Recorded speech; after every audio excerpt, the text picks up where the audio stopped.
Hello friends, welcome back to my YouTube channel Angshus Vlogs. Namaskar, Angshus Vlogs channel le punar apnalokak swagotam janaisu. Bhaiti dutai Bidyut aru Dipankore log lagi polu puhisila aru he polu palonor hokolokhini process apnalokak dekham. Prothomor pora hekholoke dekham. Video to sai bhal pabo boli asha korisu. To video to arambho koru.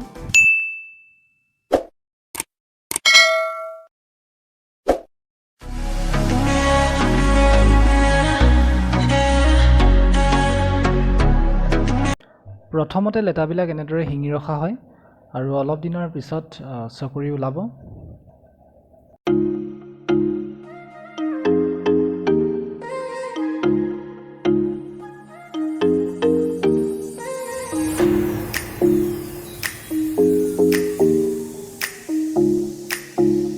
লাহে লাহে এজনী দুজনীকৈ চকৰি ওলাবলৈ আৰম্ভ কৰিছে আৰু অলপ দিনৰ পিছতে কণী পাৰিব।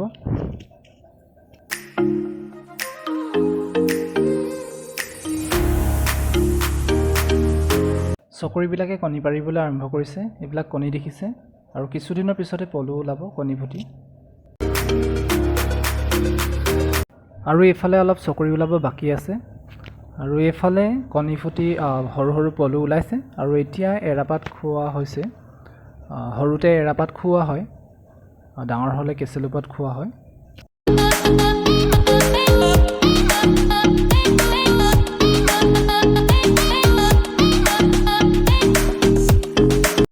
লাহে লাহে পলুবিলাক ডাঙৰ হ'বলৈ আৰম্ভ কৰিছে আৰু সৰুতে এৰাপাত খোৱা হয় আৰু ডাঙৰ হ'লে কেঁচেলুপাত খোৱা হ'ব। এতিয়া এৰাপাত খুৱাই থকা হৈছে।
পলুবিলাক অলপ ডাঙৰ হোৱাৰ পিছত এনেদৰে ডাং দি ওলমাই দিয়া হৈছে। এতিয়া এৰাপাত খুৱাই থকা হৈছে। লাহে লাহে অলপ অলপকৈ ডাঙৰ হ'বলৈ আৰম্ভ কৰিছে।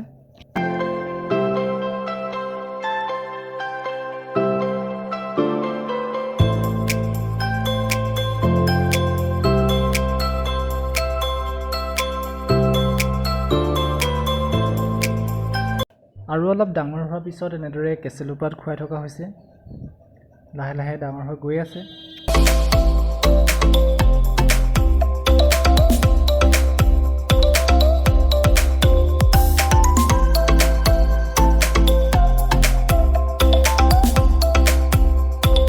পলুবিলাক দেখিছে ক্ৰমান্বয়ে ডাঙৰ হৈ গৈ আছে।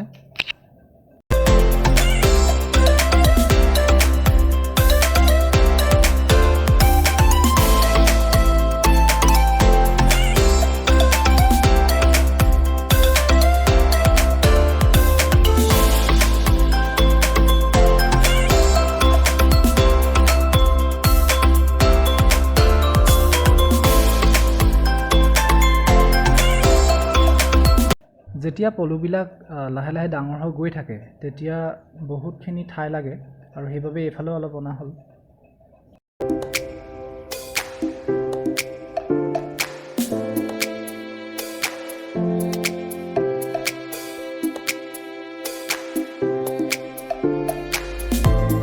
পলুবিলাক দেখিছে বহুতখিনি ডাঙৰ হ'ল এতিয়া।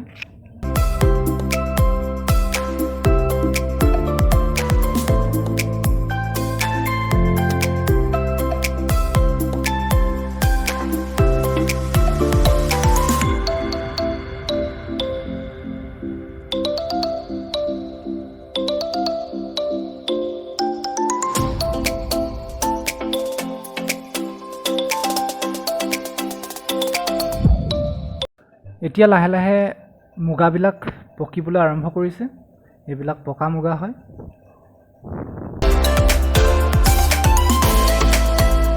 পকা মুগাবিলাক এনেদৰে জালি বনাই থোৱা হয় আৰু জালিবিলাক শুকান পাতেৰে বনোৱা হয়। এইখিনি আজাৰ পাত হয় আৰু বেলেগ পাতো দিয়ে।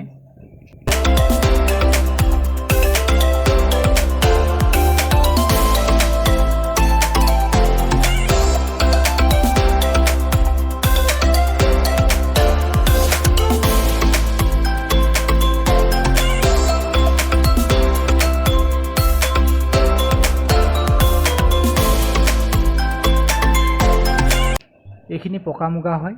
লাহে লাহে মুগাবিলাক পকিবলৈ আৰম্ভ কৰিছে আৰু এইফালে জালিত থোৱা হৈছে মুগাবিলাক আৰু এই জালিবিলাকতেই মুগাবিলাকে বাঁহ সাজিব।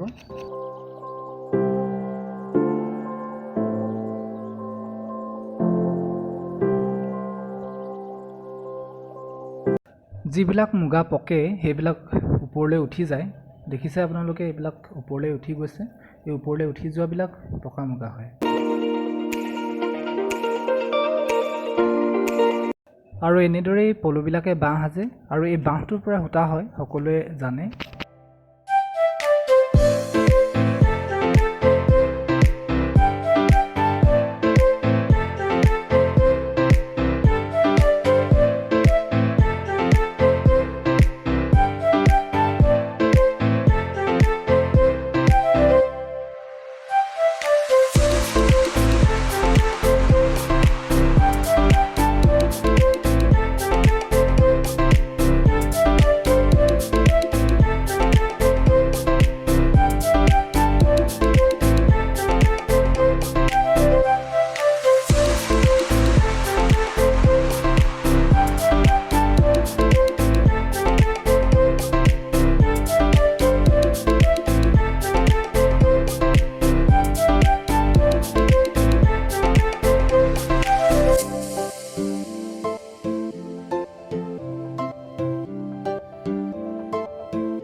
আজিৰ পৰা প্ৰায় এমাহমানৰ আগত আমি যেতিয়া কৰোণা মহামাৰী গোটেই সমগ্ৰ মানৱ জাতিৰ প্ৰতি এটা যি এক ভাবুকি কঢ়িয়াই আনিছিলে, আমিও ঠিক তেনে স্থলতে আমি ঘৰতে নিবনুৱা হৈ বা কৰ্মহীন হৈ ঘৰতে বহি থাকিবলগীয়া হৈছিলে। কলেজ স্কুলৰ বন্ধ, গতিকে আমাৰ তেনেকুৱা ধৰণৰ কোনো পঢ়াৰ পৰিৱেশো নাছিলে। গতিকে তেনেস্থলতে আমি আমাৰ গাঁৱৰে ভাইটি বিদ্যুৎ আৰু মই দুয়োটাই লগ হৈ ভাবিলোঁ যে কি কৰোঁ। তেনেকুৱাকৈ ভাবি থাকোঁতে এদিন হঠাৎ মনলৈ আহিলে যে আমিচোন এনেই থকাতকৈ ঘৰতে এৰী পলু পালন কৰিব পাৰোঁ। ঠিক তেনেকৈ আমি এদিন দুয়োটাই সিদ্ধান্ত ল'লোঁ যে নহয়, আমি এৰী পলুৱে পালন কৰোঁ। আৰু তেনে সিদ্ধান্ত লৈয়ে এদিন হঠাৎ এৰী পলু বিচাৰি আমাৰ দাঁতিকাষৰীয়া অঞ্চলৰ খোকামৰা এজন মানুহৰ ব্যক্তিৰ লগত আমি যোগাযোগ কৰিলোঁ, ৰবীন ভৰালী। আৰু তেখেতে আমাক যোগাযোগ কৰাত অতিকৈ সুখী হৈ আমি সুন্দৰ দিহা পৰামৰ্শ আগবঢ়ালে। আৰু তাৰপিছতে তেওঁৱে আমাক আচলতে এৰী পলুটোনো কেনেকৈ পালন কৰে বা কেনেকুৱা ধৰণে পালন কৰিলে আমি অতি বেছি লাভান্বিত হ'ব পাৰোঁ, তেনেকুৱা সকলো কথা আমাক তেওঁৱে বিতংভাৱে জনাত। প্ৰায় 11 জুলাই তাৰিখে আমি আনৰ ঘৰৰ পৰা এই লেটাটো আনিছিলোঁ। আনি কিনে আমাৰ প্ৰায় 15 জুলাই মানত আমাৰ চকৰি ফুটিলে আৰু 20 জুলাই মানৰ পৰা আমাক প্ৰায় কণী দিছে। আৰু 20 জুলাইৰ পৰা আমাৰ কণী ফুটি আৰু আজি প্ৰায় 3-4 দিনমান হ'ল, মানে শেষ হৈছেগৈ, অলপ আছেগৈ আৰু এতিয়া প্ৰায় আমাৰ চূড়ান্ত পৰ্যায় আৰু প্ৰায় অলপ আছে। আমি প্ৰায় 80জনীমান চকৰি আমি আনিছিলোঁ আৰু 80জনী চকৰিৰ ভিতৰত আপোনাৰ আমি যিহেতু শিকাৰো আমি নতুনকৈ শিকি কামবিলাক কৰিছোঁ, গতিকে আগৰ আমাৰ অভিজ্ঞসকলে কোৱা মতে প্ৰায় 15-20 হাজাৰ পলু হ'ব বুলি কৈছিলে। আৰু তাৰে ভিতৰত আমাৰ এতিয়া প্ৰায় 12,000-15,000মান পকিলে, আৰু এতিয়া আৰু ইয়াত 2-3 হাজাৰমান বাকী আছে। আৰু এইবোৰ জালি থৈ দিয়া আছে ন? জালি হ'ল কেইবাটাও, আমাৰ প্ৰায় 10টামান জালি বনোৱা হৈছে, আৰু এইখিনিত চাগে 2টামান জালি বনিব। গতিকে আৰু বেছি দিন নাই, এতিয়া লাহেকৈ 2টামান জালি ভাঙিম আজিকালি। মানে জালিটো কেতিয়া ভাঙে বাৰু? জালি এনেকৈ কোৱা মতে পকা জালিত দিয়াৰ পিছত প্ৰায় 5-6 দিনৰ ভিতৰত ভাঙে, আৰু আমাৰ ঠিক তেনেকৈ আজি 5-6 দিনমান হ'ল এটা প্ৰথম জালিটো ভাঙিব পৰা। গতিকে আৰু 5-6 দিনৰ পিছত আমি এটা জালি ভাঙিম। আৰু বাকী আৰু অভিজ্ঞতা কি ক'ম, কেনেকুৱা লাগিল? কৰি ভাল লাগিল। আৰু নতুনকৈ যেতিয়া কাম এটা মানুহে কৰা হয়, আচলতে মনত এটা বেলেগ ধৰণৰ সাহস পোৱা যায়, বা যেতিয়া মানুহৰ পৰা দে কৰিছ ভাল পোৱা যায় বা উৎসাহ পোৱা যায়, তেনেকুৱা ধৰণৰ উৎসাহ পালে আচলতে কামটো কৰি ভাল লাগে। কিন্তু এটা কষ্ট হৈছিলে, আমি যেতিয়া আচলতে কি হয়, পাত খোৱা যেতিয়া ভৰ হ'ল, যেতিয়া পলুবিলাকে পাত অতি বেছিকৈ খাব ধৰিলে, তেতিয়া আমাৰ কি হ'ল, গাঁৱত যিমানবিলাক পাত আছিলে গাঁৱৰ মানুহৰ ঘৰৰ পৰাতো পাত আনিলোৱে। তাৰপিছত আমি বহুত দূৰ দূৰণিলৈ চাইকেল লৈ যাবলগীয়া হৈছিলে, বা কেতিয়াবা কোনোবা পকত আমি বাইক লৈ গৈ আনোগৈ। আৰু তেতিয়া অলপ কষ্ট হয়, আনৰ বাৰীৰে ঘূৰি ফুৰা হয়, সিমানখিনি হ'লগৈ। আৰু তেনেকুৱা অভিজ্ঞতা আৰু ভাল লাগিল। আৰু ভৱিষ্যতলৈ কোৱাৰ মানে চিন্তা কৰিছোঁ কি হয়।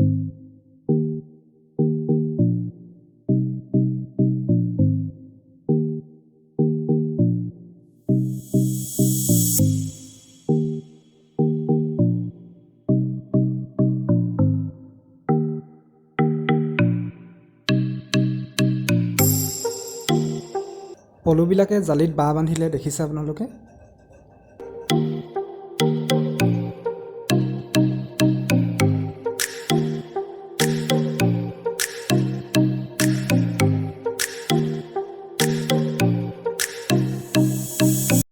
জালিবিলাক এনেদৰে ভঙা হৈছে, আৰু জালিবিলাক ভাঙি পেলাই মুগাবিলাক উলিওৱা হয়, আৰু মুগাবিলাক এতিয়া কটা হ'ব। এনেদৰেই বাঁহটো কাটি পেলাই লেটাটো উলিওৱা হৈছে, আৰু এইবিলাক লেটা দেখিছে।